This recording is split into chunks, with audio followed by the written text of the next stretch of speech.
When I think about the birth of that child, I'm always in awe of the mother.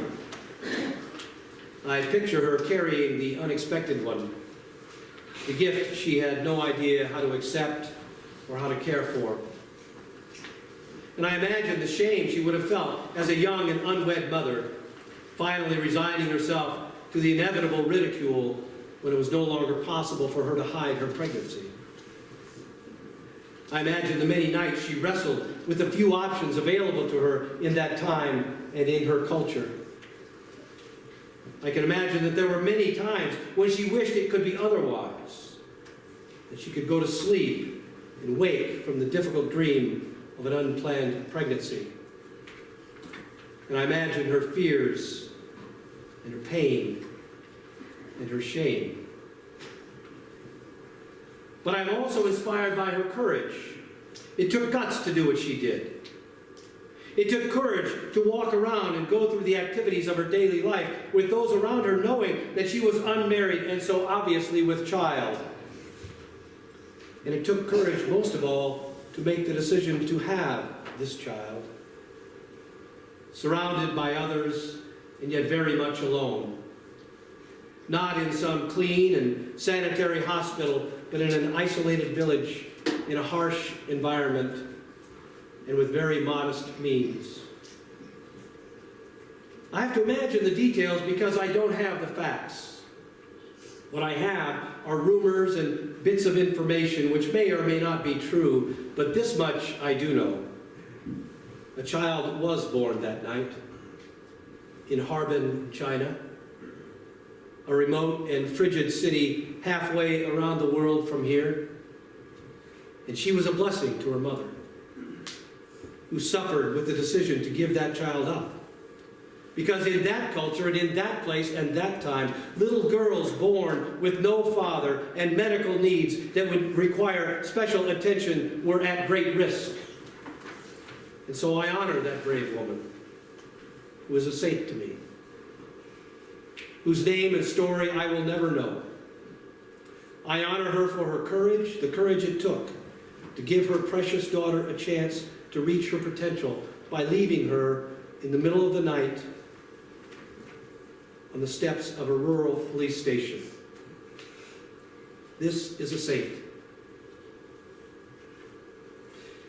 Now imagine you have a story like that in your own life, of someone you know who demonstrates extraordinary courage or integrity or honesty or generosity or faith. Someone no better than yourself, but who lives or dies or acts in ways that you cannot imagine yourself doing. Someone that you admire, respect, look up to, appreciate, love, or simply thank. A relative, a friend, an otherwise stranger, a saint. My story this morning, our story about Leah, imagines her mother's life reflected through the lens of Mary. Mary. Mary. A capital S saint, if there ever was a capital S saint. Mary, the favorite saint of so many in the history of our faith.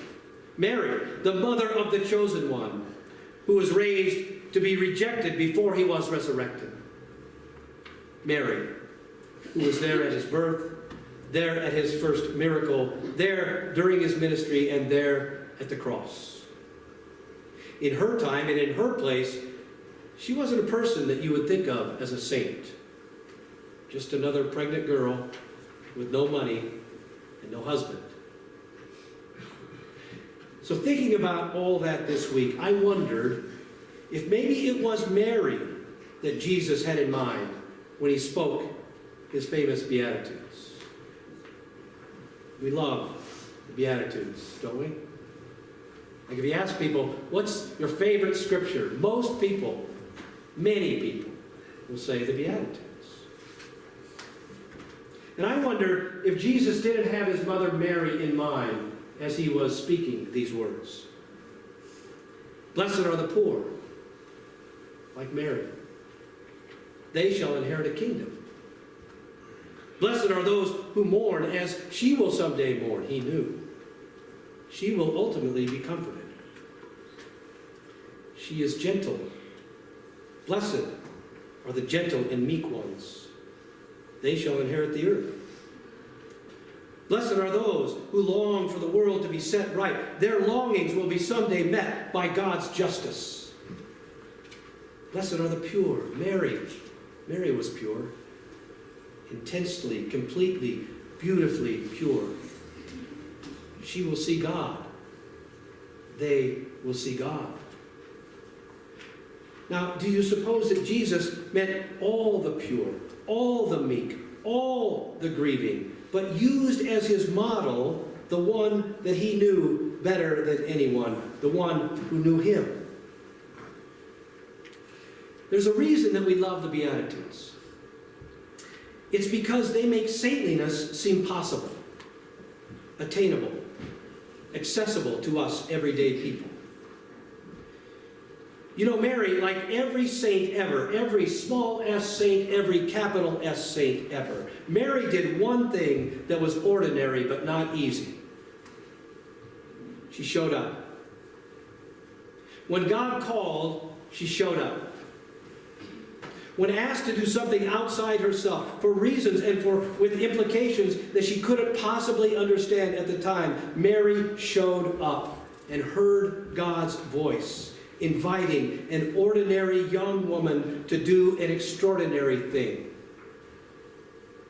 And she said yes. The saints we experience in our everyday lives do that same thing.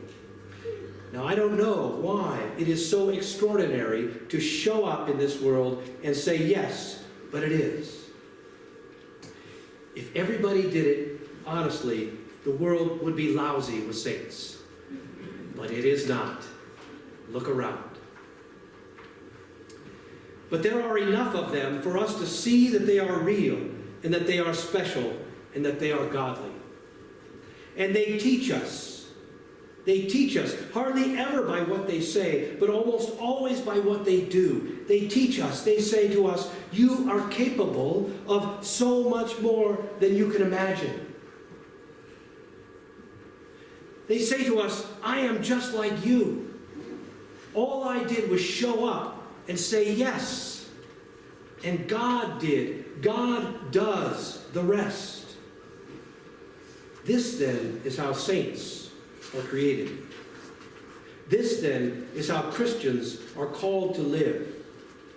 Ordinary people, just like you, just like me, who see the need and hear the call and do one extraordinary thing. They answer it. And in the answering, God sees an opening. And from someone very ordinary, God makes a saint.